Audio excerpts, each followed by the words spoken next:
자카르타 연합의 아름다운 아침입니다. 다 함께 사도신경으로 신앙 고백하겠습니다. 전능하사 천지를 만드신 하나님 아버지를 내가 믿사오며 그 외아들 우리 주 예수 그리스도를 믿사오니 이는 성령으로 잉태하사 동정녀 마리아에게 나시고 본디오 빌라도에게 고난을 받으사 십자가에 못 박혀 죽으시고 장사한 지 사흘 만에 죽은 자 가운데서 다시 살아나시며 하늘에 오르사 전능하신 하나님 우편에 앉아 계시다가 저리로서 산자와 죽은 자를 심판하러 오시리라. 성령을 믿사오며 거룩한 공회와 성도가 서로 교통하는 것과 죄를 사하여 주시는 것과 몸이 다시 사는 것과 영원히 사는 것을 믿사옵나이다. 아멘. 제21장.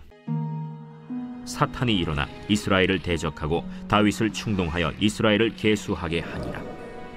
다윗이 요압과 백성의 지도자들에게 이르되 너희는 가서 브엘세바에서부터 단까지 이스라엘을 계수하고 돌아와 내게 보고하여 그 수요를 알게 하라. 요압이 아뢰되 여호와께서 그 백성을 지금보다 100배나 더하시기를 원하나이다. 내 주 왕이여, 이 백성이 다 내 주의 종이 아니니까 내 주께서 어찌하여 이 일을 명령하시나이까? 어찌하여 이스라엘이 범죄하게 하시나이까? 하나 왕의 명령이 요압을 재촉한지라. 드디어 요압이 떠나 이스라엘 땅에 두루 다닌 후에 예루살렘으로 돌아와 요압이 백성의 수효를 다윗에게 보고하니 이스라엘 중에 칼을 뺄 만한 자가 110만 명이요 유다 중에 칼을 뺄 만한 자가 47만 명이라.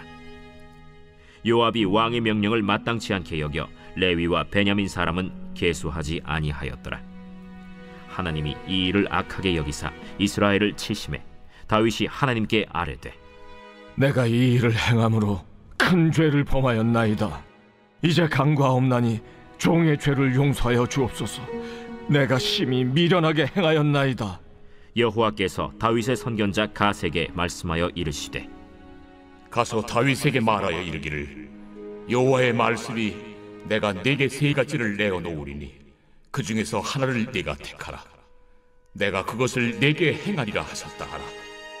하신지라. 갓이 다윗에게 나아가 그에게 말하되 여호와의 말씀이 너는 마음대로 택하라.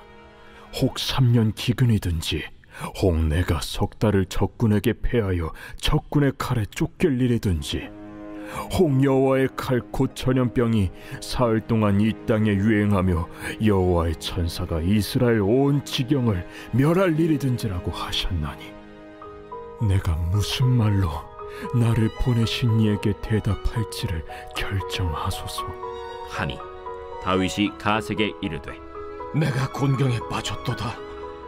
여호와께서는 긍휼이 심히 크시니 내가 그의 손에 빠지고 사람의 손에 빠지지 아니하기를 원하나이다. 이에 여호와께서 이스라엘 백성에게 전염병을 내리시매 이스라엘 백성 중에서 죽은 자가 7만 명이었더라. 하나님이 예루살렘을 멸하러 천사를 보내셨더니 천사가 멸하려 할 때 여호와께서 보시고 이 재앙 내림을 뉘우치사 멸하는 천사에게 이르시되 족하다. 이제는 내 손을 거두라.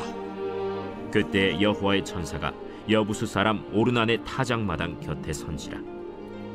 다윗이 눈을 들어보매 여호와의 천사가 천지 사이에 섰고 칼을 빼어 손에 들고 예루살렘 하늘을 향하여 편지라.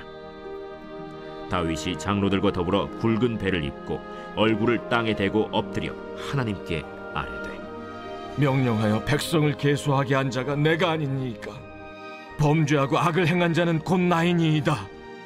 이 양떼는 무엇을 행하였나이까? 청하건대 나의 하나님 여호와여, 주의 손으로 나와 내 아버지의 집을 치시고 주의 백성에게 재앙을 내리지 마옵소서. 여호와의 천사가 갓에게 명령하여 다윗에게 이르시기를 다윗은 올라가서 여부수 사람 오르난의 타작마당에서 여호와를 위하여 제단을 쌓으라.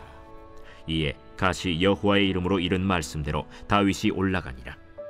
그때 오르난이 밀을 타작하다가 돌이켜 천사를 보고 오르난이 4명의 아들과 함께 숨었더니 다윗이 오르난에게 나아가매 오르난이 내다보다가 다윗을 보고 타작마당에서 나와 얼굴을 땅에 대고 다윗에게 절하매 다윗이 오르난에게 이르되 이 타작하는 곳을 내게 넘기라. 너는 상당한 값으로 내게 넘기라. 내가 여호와를 위하여 여기 한 제단을 쌓으리니 그리하면 전염병이 백성 중에서 그치리라. 하니 오르나니 다윗에게 말하되 왕은 취하소서. 내 주 왕께서 좋게 여기시는 대로 행하소서. 보소서, 내가 이것들을 드리나이다. 소들은 번제물로, 곡식 떠는 기계는 화목으로, 밀은 소제물로 삼으시기 위하여 다 드리나이다 하는지라. 다윗 왕이 오르난에게 이르되 그렇지 아니하다. 내가 반드시 상당한 값으로 사리라. 내가 여호와께 드리려고 내 물건을 빼앗지 아니하겠고 값 없이는 번제를 드리지도 아니하리라 하니라. 그리하여 다윗은 그 턱값으로 금 600세겔을 달아 오르난에게 주고 다윗이 거기서 여호와를 위하여 제단을 쌓고 번제와 화목제를 드려 여호와께 아뢰었더니 여호와께서 하늘에서부터 번제단 위에 불을 내려 응답하시고 여호와께서 천사를 명령하심에 그가 칼을 칼집에 꽂았더라. 이때에 다윗이 여호와께서 여부수 사람 오르난의 타작마당에서 응답하심을 보고 거기서 제사를 드렸으니 옛적에 모세가 광야에서 지은 여호와의 성막과 번제단이 그때 기브온 산당에 있었으나 다윗이 여호와의 천사의 칼을 두려워하여 감히 그 앞에 가서 하나님께 묻지 못하더라. 샬롬, 자카르타 연합의 아름다운 아침입니다. 승승장구하던 다윗, 그러나 인간이 어떻게 매번 다 이기겠습니까? 그 승승장구하던 다윗이 드디어 무너졌습니다. 무엇에 무너졌습니까? 외부의 적들입니까? 아니죠. 자기 스스로 교만에 무너졌습니다.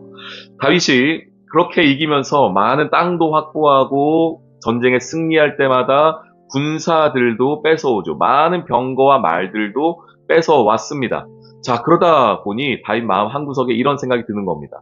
내게 얼마나 많은 군사가 있는가, 내게 얼마나 많은 병거가 있는가를 확인해보고 싶은 마음이 들었습니다. 이것은 단순히 군사 숫자를 세었다는 것이 아니라 내게 있는 힘을 내가 의지하기 시작한 것입니다. 원래 다윗은, 원래 이스라엘의 왕은 누구를 의지합니까? 하나님을 의지하죠. 하나님의 말씀에 의지하는데 오늘 다윗이 이렇게 생각을 했습니다. 21장 1절, 사탄이 일어나 이스라엘을 대적하고 다윗을 충동하여 이스라엘을 계수하게 하니라. 이 일을 어디서부터 시작했다고 말합니까? 사탄이 일어났다는 거예요. 근데 제가 이 인구계수를 뭐라고 했습니까? 교만이라고 했죠. 그럼 교만한 마음은 어디서부터 시작했다는 겁니까? 오늘 말씀을 근거한다면 사탄이 일어나라는 겁니다. 여러분, 어찌 되었든지 간에요, 무슨 일이든지 간에, 어떤 상황이든지 간에 꼭 기억하십시오. 교만하면 죽습니다. 내 영이 죽어요. 내 삶이 무너져요. 교만하고 자만하면은 끝입니다. 우리 기독교인들에게, 성도들에게, 하나님의 백성들에게 너무나 중요한 진리입니다. 교만하면 끝이다는 거예요. 근데 다윗이 그럴만 하지 않았겠습니까? 이 정도면 됐다 싶지 않았겠어요? 그런데 그것이 사탄으로부터 왔다는 겁니다. 그렇게 하여서 모두 이제 계습하고 사람들 숫자 세고 보고를 받습니다. 그런데 다윗이 깨닫죠. 7절, 하나님이 이 일을 악하게 여기사. 그리고 다윗도 알게 됩니다. 8절, 다윗이 하나님께 아뢰되 내가 이 일을 행함으로 큰 죄를 범하였습니다. 주여 용서해 주옵소서. 제가 심히 미련하게 행하였습니다. 이 교만의 마지막은 언제나 이렇게 가게 됩니다. 하나님께서 치시고요, 그 앞에 무릎 꿇을 수밖에, 다시 무릎 꿇을 수밖에 없습니다. 그런데 오늘 저는 이것도 은혜라고 생각합니다. 하나님 앞에 무릎 꿇을 수 있는 거요. 하나님, 제가 잘못했습니다라고 돌이킬 수 있는 거. 감사하게도 오늘 다윗은 하나님 앞에 회개하지요. 돌이키지요. 이 은혜가 있기를 여러분 소망합니다. 잘못했을 때에 돌이킬 수 있는 은혜입니다. 하나님 앞에 범죄했을 때에 회개할 수 있는 은혜입니다. 이것이 정말 하나님의 은혜이고요. 이것이 하나님의 사랑입니다. 회개할 수 있는 사랑이죠. 자, 근데 다만 그 죄에 대한 값을 하나님은 물으십니다. 12절, 갓 선지자가 와서 묻죠. 3년 기근, 3년 전쟁의 패배, 3일 동안 전염병, 무엇 선택할 거냐는 겁니다. 다윗이 3일의 전염병을 선택하죠. 전염병으로 몇 명이 죽습니까? 14절 보니 7만 명이 죽습니다. 그러니까 교만의 끝은 언제나 이런 모습입니다. 죽음이라고 제가 말씀드렸지 않습니까? 이것 때문입니다. 근데 다윗이 보니 이게 내가 잘못한 건데 자신의 백성이 죽은 거 아니겠습니까? 얼마나 가슴 아파하면서 이렇게 이야기하는지 몰라요. 17절에 하나님께 아뢰되 명령하여 백성을 계수하게 한 자가 내가 아니니까 범죄하고 악을 행한 자는 곧 나이니이다. 이 양떼는 무엇을 행하였나이까? 청하건대 나의 하나님 여호와여 주의 손으로 나와 내 아버지의 집을 치시고 주의 백성에게 재앙을 내리지 마옵소서라고 말하고 있죠. 오늘 이 말씀에서 다윗이 잘못했는데 7만 명의 백성이 죽습니다. 여러분, 이스라엘 백성이 하나님 앞에 범죄하면 어떻게 합니까? 자신의 속죄제를 가지고 오죠. 속죄제를 가지고 옵니다. 개인이 어떨 때에는 비둘기로, 염소로, 양으로 이렇게 드리기도 하는데, 재밌는 것이 한 나라, 민족의 죄를 속할 때에 소를 잡습니다. 소. 그런데 개인이 소를 잡을 때가 있어요. 누가 잡는지 아세요? 제사장이 잘못하면은 소로 번제를 드립니다. 속죄제를 드려요. 그러면은 제사장의 한 사람의 죄의 값이 백성의 죄의 값과 똑같다는 겁니다. 이 말씀을 이 시대에 저와 여러분에게 한번 적용해 볼까요? 이게 목사 한 명이 교회 전체다 이 말씀을 드리는 게 아니고요. 반대로 오히려 여러분 한 사람이, 여러분 누굽니까? 이 시대의 제사장이죠. 그러니까 예수 믿는 한 사람이 이 땅을 제대로 살아가는 것이 얼마나 중요한가를 말해주고 있다는 겁니다. 여러분 한 명 한 명이 우리 민족 전체예요. 우리 가정 전체이며 우리 공동체 전체입니다. 여러분 한 사람의 삶이 우리 모든 삶과 같은 값이다라고 생각한다면 우리가 삶을 대충 살 수 있겠습니까? 교만할 수 있겠습니까? 하나님 앞에 우리가 함부로 할 수 있겠습니까? 그 은혜가, 그 믿음과 지혜가 여러분에게 있기를 소망합니다. 그래서 항상 저는 좀 두렵고 떨리는 마음이 있습니다. 제가 하나님 앞에서 어떻게 살아가느냐가 곧 우리 연합교회가 어떻게 살아가느냐와 같은 값이고 하나님 그렇게 물으실 것이 두렵기 때문입니다. 근데 저만 그럴 것이 아니라 이 시대의 제사장으로 살아가는 여러분들에게도 그 두려운 마음이 있어야 하고요. 그 무거움이 있어야 합니다. 내 삶에 관하여서 말이죠. 오늘 다윗 한 사람의 그 죄로 말미암아 있었던 이 인구조사로 말미암아 있었던 일들을 기억하면서 이 시대의 왕 같은 제사장으로 살아가는 나는 어떻게 살아가야 할지를 다시 한번 물을 수 있는 은혜가 있으시기를 주님의 이름으로 축원합니다. 아멘. 오늘의 기도. 하나님, 저도 모르게 제 안에 스며든 교만을 용서해 주세요. 저의 능력과 경험을 자랑하지 않게 하시고 언제나 주의 긍휼만을 의지하길 원합니다. 다윗처럼 회개의 때를 놓치지 않게 하시고 심판이 오히려 은혜로 바뀌는 놀라운 경험을 하게 해주세요. 주님의 용서와 자비 안에 거하길 원합니다. 예수님의 이름으로 기도합니다. 아멘.